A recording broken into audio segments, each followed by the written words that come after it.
Iti Cordillera, kasapulan pa iti Nasurok 2,000 a classrooms para kadagiti learner kabayatan nga umasideg ti serek into may alawas. Ngem kasano kadida ito nga ipatungpal ti Department of Education no kurang matipundo. Kasi ti may isa pagadalan iti Virak itogon Benguet, nadadal gapo iti bagyo. Awan pa'y tinatalget ken nasnop a lugar pakaiyakaran ti pagadalan. Report idanon ni Christine Bornolla-Sabaway. May sa alawas sakbay ti panaglukat ti klase. Tuktutukan ita ti Department of Education Cordillera dagiti kang runaan na kasapulan dagiti estudyante kas iti panangipasdak iti kanayuna na classroom buildings iti nagduduma a lugar iti rehiyon. Iti kaudyan na datos ti DepEd Cordillera. Nasurok 2,000 a classroom pa iti kasapulan iti entero a rehiyon. Nasurok sa nga ribo ket inamagasot a classroom ti adaan iti minor damages. Ken nasurok 5 gasot met ti major damages gapu kadagiti nagduduma a kalamidad. Meron pong ginagawa ang Department of Education ngayon, especially yung ating nag-ano sila ng program na yung learning continuity spaces natin para at least to augment yung kakulangan natin sa classroom. Ijay Benguet iti Akupan Elementary School Camp 3 Akupan Virak Itogon, nakaroan na apektaran idi napalabas sa tawan gapu iti bagyo.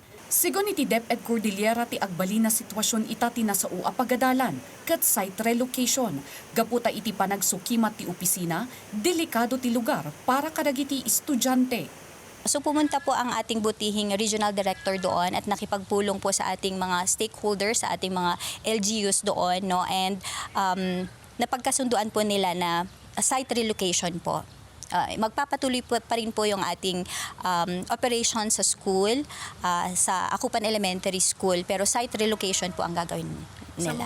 Sigunmat kini Mayor Bernard Waclin, gaputan na iparikap ti nasao a pagadalan, na i-transfer ti dadumang estudyante kadagiti asidagmet lang a pagadalan sa jay.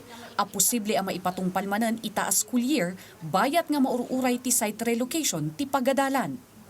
Ginawa namin, pinatransfer nila namin sa Balatok. Yung iba pumunta sa Simpa, Ampukaw.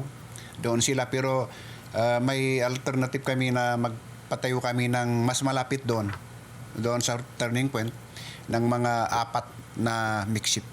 Sigon iti DepEd Cordillera, nupay limitado ti pondo, aramidan dati kabailanda tapno maadaan iti komportable a learning facility dagiti estudyante tapno saan ang makaapektar iti panag-adalda. Christine Bornolla-Sabaway para iti Pambansang TV iti Baro a Pilipinas.